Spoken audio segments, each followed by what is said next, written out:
First official poster for Ron Howard's upcoming survival thriller, Eden.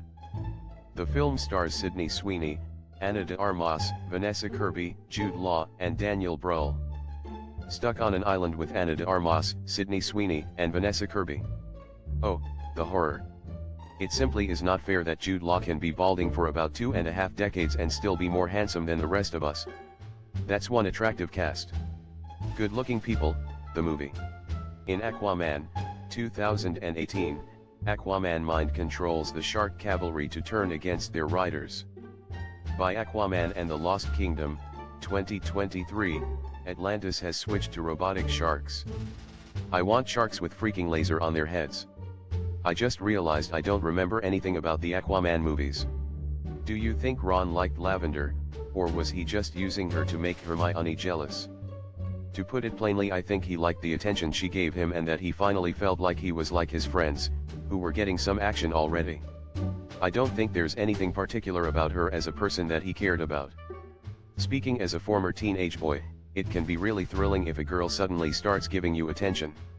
I'm willing to believe Ron was just swept away by it, and didn't actually like Lavender like that. But he certainly didn't use her to make Hermione jealous. Ron definitely liked Lavender, for the way she made him feel. She made him feel like he was the main character for once, he wasn't someone in the background or Ron, friend of Harry Potter. It's an incredibly empowering feeling. Say a nice thing about her.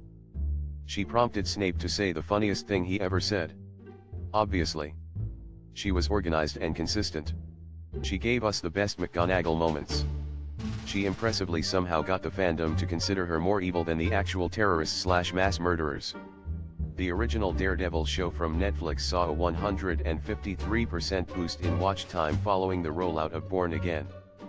Jiv. The current Daredevil show is really good. It made me want to watch the Echo Show. What game character's death hit you the hardest? John Marston from RDR1. It still pisses me off 15 years later. Send me out, with a bang, SGT Johnson. Halo 3. Model horses collector fakes her death to get out of paying for a model. See, this is what I come to the sub for. People faking their deaths over stuff you previously didn't know existed. What is it about niche hobbies and faking your death for fun and profit on the internet? It's a curiously common combination. I was just watching videos about the indie dyers that faked their deaths, and the sock lady that faked her death, and all the other cases of pseudocide over the years, mainly in the fiber arts community. I think there's a sociologist's PhD thesis on that topic, if anyone would care to pick it up and investigate. Gary Oldman on the possibility of appearing in HBO's Harry Potter TV show, I Could Do Dumbledore. After I found out that it was him playing Churchill in Darkest Hour, I'm now convinced that he can play whatever role he wants. Honestly, I think beyond the obvious cliché casting of Radcliffe playing James or Felton playing Lucius, I don't see any of the odd cast showing the Max series. I do, however, think Jared Harris should finally have his chance to play Dumbledore, having getting passed up in the Fantastic Beasts films. It would be fun if Daniel, Rupert, and Emma were cast as the three Ministry employees whom our daring trio impersonate to gain access to the Ministry. Agree they'd be in their late 40s by the time the last season rolls around, but still might be able to wing it. ReZero Kara Haji Meru Isekai Sekitsu Season 3 ReZero, Starting Life in Another World Season 3, Episode 15 Discussion. Capella was 700 rats in a trench coat this entire time. Otto is so forgettable that not only is he a natural counter to the Tome of Wisdom last season, but he also hard counters Gluttony, truly has the divine protection of being a background character. That fourth wall breaking title screen fake out was amazing. What are y'all's opinions on these covers? It looks like the designer created one cover art, and then split that into 7 Horcruxes, except they did so by murdering the cover art 7 times. They remind me of those covers for collections of old tales instead of being an original unique story. Like if I'd never seen them before and you told me the cover for Order of the Phoenix was for a book collecting King Arthur's adventures, I'd believe you. Looks like a graphic designer optimized the soul right out of them. Family tree of Jedi and Sith apprentices.